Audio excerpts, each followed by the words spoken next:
Na dahil dito, sa pagnanais nila na matalo ang mga Muslim o ang mga mananampalataya, sila ay naglungsad ng mga giyera laban sa mga mananampalataya at kabilang narito ang paninira sa ating mismong relihiyon.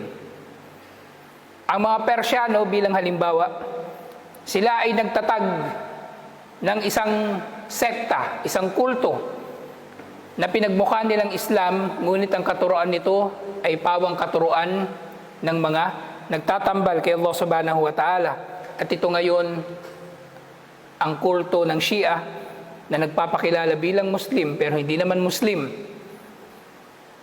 Sa India naman, lumitaw ang isa pang kulto, ang Sufism at ang iba pang mga bahagi o sanga nito na nagpapakilala bilang Islam pero hindi rin Islam ang kanilang katuruan. At ang mga bansang European naman o makakanluran, dahil sa kanilang kapangyarihan at lakas ng kanilang mga sandata at ng kanilang mga hukbo, harapan silang nakipagdigmaan laban sa mga Muslim at sila rin ay nag-imbento ng mga paninira laban sa mga Muslim. Kabilang nirito ang katuruan na di umano si Propeta Muhammad sallallahu alaihi wasallam ang Antikristo na tinutukoy sa Biblia na siyang Antikristo na magtatakwil kay Jesus at magtataguyod ng kanyang paghahari sa lupa sa pagsuway sa katuruan ng mga propeta. Nang hindi nila nalalaman o kaya ay nalalaman nila ngunit ikinukubli nila na mismong si Propeta Muhammad sallallahu alaihi wasallam ay nagbabala laban sa Antikristo na darating sa pagdating ng huling panahon, at mismong si Propeta Muhammad sallallahu alaihi wasallam ang nagsabi na mismong si Isa alaihi salam, si Jesucristo ang papatay sa Antikristo pagdating ng huling araw. At kabilang sa mga ginawa nilang propaganda laban sa mga Muslim ay ang iba't ibang mga maling paglalahad ng mga kaganapan sa kasaysayan. Halimbawa niyan, dahil nasakop ng mga Muslim ang Andalus o ang Espanya ng mahigit 800 taon, at sa pagkakasakop ng mga Muslim sa Jerusalem, sila ay nag-imbento ng iba't ibang mga maling katuruan laban sa mga Muslim nang sa gayon ng mga tao ay makikisimpatya upang suportahan ang tinawag nilang mga krusada. Ito mga krusada na ito, pinagmukha nilang mga bayani, yung mga sundalo na dumalo sa mga labanan na ito laban sa mga Muslim na tinawag nilang mga knights, mga kabalyero, na ginawa nilang mga bayani sa kabila ng mga ginawa nilang kawalang hiyaan o kawalang katarungan kahit sa mismong mga nasasakupan nila sa mga bansang France, Germany, Italy at iba pang mga bansa na nakisama o kaya ay nakiisa sa krusada laban sa mga Muslim sa Jerusalem. At paglipas pa ng mga panahon, ang mga hindi mananampalataya, nang nabuo na ang iba't ibang mga nasyon, sila naman ay nanakop ng iba't ibang mga bansa at tinatawag dito na imperialismo, na sinakop ng mga bansang Italy, France, Germany at maging ang bagong tatag na bansa ng Espanya na nabawi ng mga kuffar, ng mga hindi mananampalataya mula sa mga Muslim. Sila ay nanakop ng mga bansang Muslim, lalong-lalo na sa Africa. Ang mga bansa dito na karamihan ng mga bansang Muslim ay sinakop nila. Maging ang Jerusalem ay nasakop ng Inglaterra. At ang Espanya naman, nung panahon na ng imperialismo, ay pinadala nila rito si Magellan, na ang hangad sana ni Magellan ay ang maikot ang mundo sa kauna-unahang pagkakataon sa pamagitan ng barko. Subalit siya ay namatay sa kamay ng mga Muslim sa pamumuno ni Datu Lapu-Lapu. Na ito rin ang dahilan kung bakit ang Islamophobia sa Pilipinas ay meron ding malalim na ugat.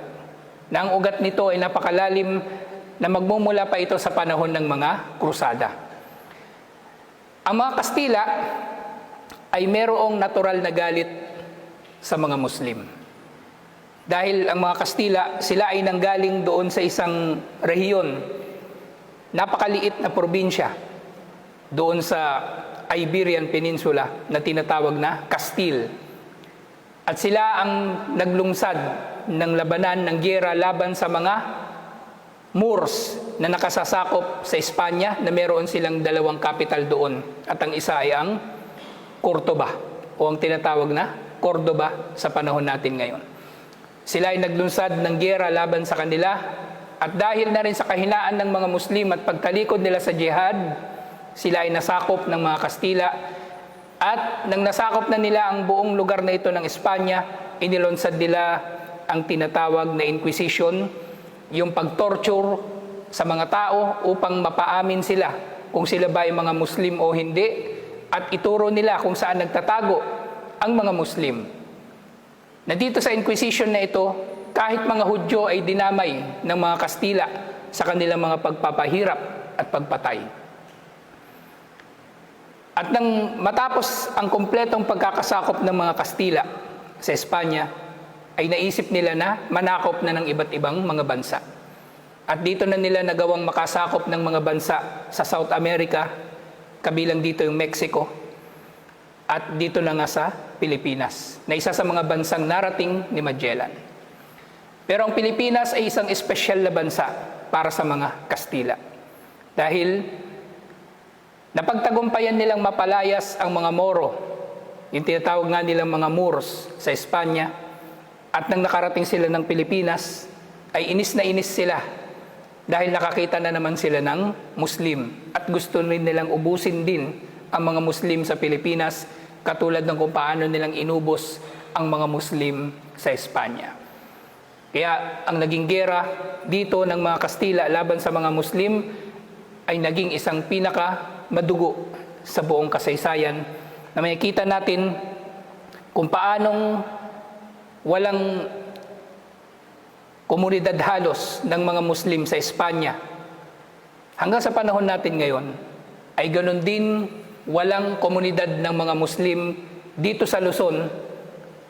Sa panahon natin ngayon, liban na lamang doon sa mga komunidad na itinayo sa makabagong panahon na lamang.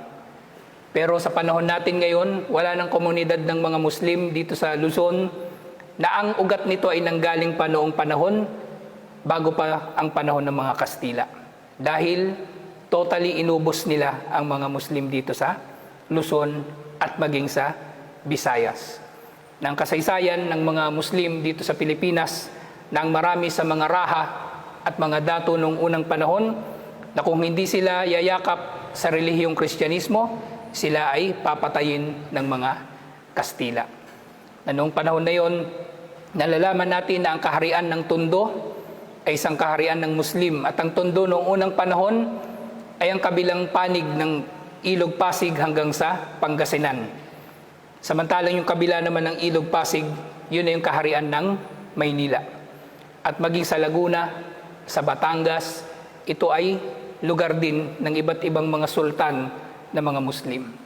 At maging doon sa Visayas. Kaya nakikilala natin sa kasaysayan sina Lapu-Lapu at ang iba pang mga raha at mga dato noong unang panahon. Kaya napakalalim ng kasaysayan ng Islamophobia sa Pilipinas at dinagdagan pa ito ngayon sa makabagong panahon na ito ng tinatawag na War on Terror na pinamumunuan ng Estados Unidos. Na pinupondohan nila ang mga bansa na mayroong mga digmaan laban sa mga Muslim, lalong-lalo na para daw malabanan ang terorismo.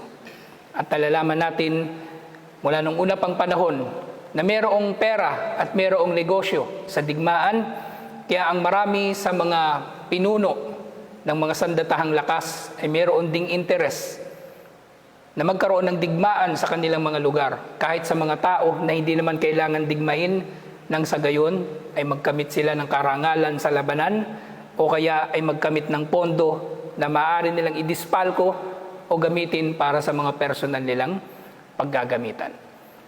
Na ito yung mga naging giyera, lalong-lalo na noong panahon ni Marcos at ng mga sumunod na mga presidente pagkatapos niya, na alhamdulillah sa panahon na ito, sa pamunuan ng bagong Pangulo na ito, na si Pangulong Duterte, ay natigil naman ang digmaan na ito laban sa mga Moro, liban na lamang sa mga ilan-ilan na mga labanan. Doon naman sa mga bandidong grupo katulad ng Abu Sayyaf at iba't iba pang mga grupo. Kung titingnan natin mga kapatid sa pananampalatayang Islam, ang mga nababanggit sa mga pelikula o nababanggit sa mga balita tungkol sa mga Muslim na gumagawa ng masama ay isang bagay na umaapoy dahil noon pa man ay meron ng baga. Nariyan na ang baga, nariyan na ang panggatong at kailangan na lang itong paypayan upang magdingas ng mas malakas. Ang Islamophobia ay isang bagay na mayroong malalim na ugat at hindi natin ito agad-agad na maaalis sa pamagitan ng isang revolusyon o sa pamagitan ng mga simpleng gawain. Kailangan natin ng isang malawakang pagkilos upang ito ay masagupa natin ng matagumpay bilang mga Muslim para sa kapayapaan at para sa matiwasay na pamumuhay natin bilang mga Muslim. Mga kapatid sa pananampalatayang Islam, ito ang Islamophobia ay minana natin galing pa doon sa ating mga ninuno. At sa ngayon ay umiiral ang diskriminasyon, umiiral ang marginalization dahil ang mga hindi Muslim ay walang tiwala sa mga Muslim. Sa kasamaang palad, ito ay nagdudulot ng iba't ibang mga problema, lalong-lalo na sa mga Muslim. Unang-una rito ay nawawalan ng oportunidad na pang-ekonomiya ang mga Muslim.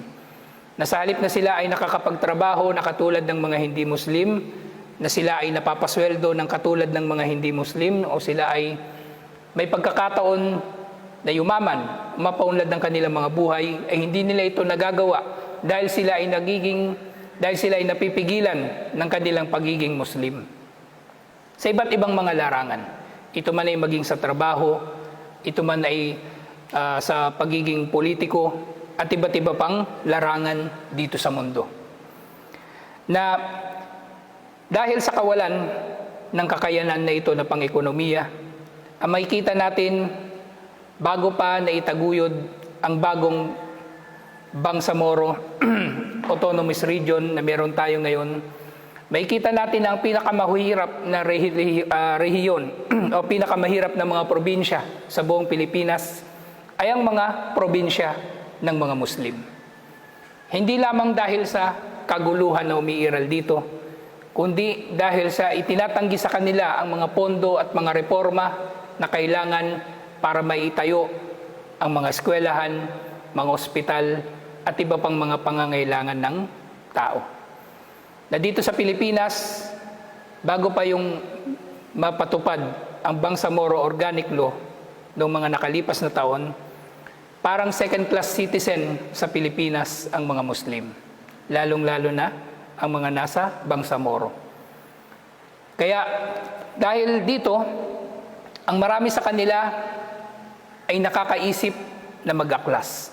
At kapag sila ay nakakita ng isang grupo na militante na mayroong kakayanan na sila ay pasweldohin, sila ay madaling nakukuha ng mga taong ito. Nang sa gayon, mapaunlad nila ang kanilang mga pangangailangan na pang-ekonomiya. Na isang bagay na madali lamang sanang natutugunan ng pamahalaan na nagmamalasakit sa mga tao.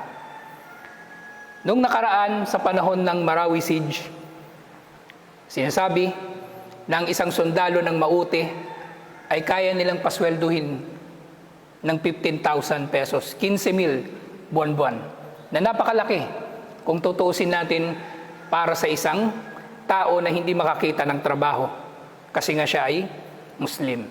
Kaya marami silang naakit o kaya ay napasali sa kanilang samahan.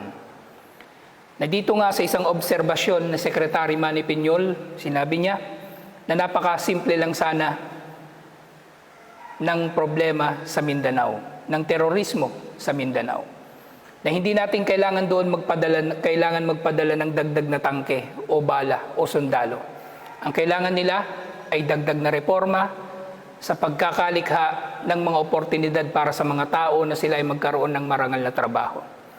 Sinabi rin niya na kung sa Maynila ay makapagtatayo ang gobyerno ng isang tulay o flyover, kung ang pondo na ito ay dadalhin sa mga conflict areas sa Mindanao, sapat na ito para magkaroon doon ng kapayapaan dahil ang mga tao ay nakakakita na ng oportunidad na mapaunlad ang kanilang mga sarili. Pero hindi natin kontrolado ang gobyerno.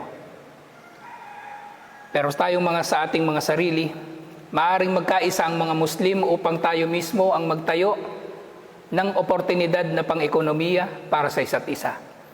Maaaring ang mga Muslim ay magtayo ng sarili nilang mga negosyo na magbibigay ng trabaho para sa mga Muslim, o maaaring ang mga Muslim ay magpakita ng kanilang pagkakaisa sa isang pamahalaan na may Islamophobia, nang sa gayon ay may pakita nila na sila ay hindi threat o sila ay hindi banta sa kapayapaan at katiwasayan ng anumang bayan o lungsod dito sa Pilipinas. At pinakamahalaga bilang mga Muslim, tayo ay mag-anyaya sa mga tao tungo kay Allah Subhanahu wa Ta'ala. Tayo ay magdawa sa abot ng ating makakaya sa iba't ibang mga pamamaraan na kaya nating tustusan bilang mga Muslim. Gawin man natin ito ng part-time, gawin man natin ito ng full-time, ang mahalaga ay masunod natin ang sunnah ni Propeta Muhammad sallallahu alaihi wasallam sa pag-aanyaya sa mga tao tungo sa Islam, nang sa gayon ay makilala nila ang kagandahan ng relihiyon na ito at magugustuhan nila ito at hindi nila ito katatakutan katulad ng damdamin ng mga tao na umiiral hanggang sa panahon natin ngayon.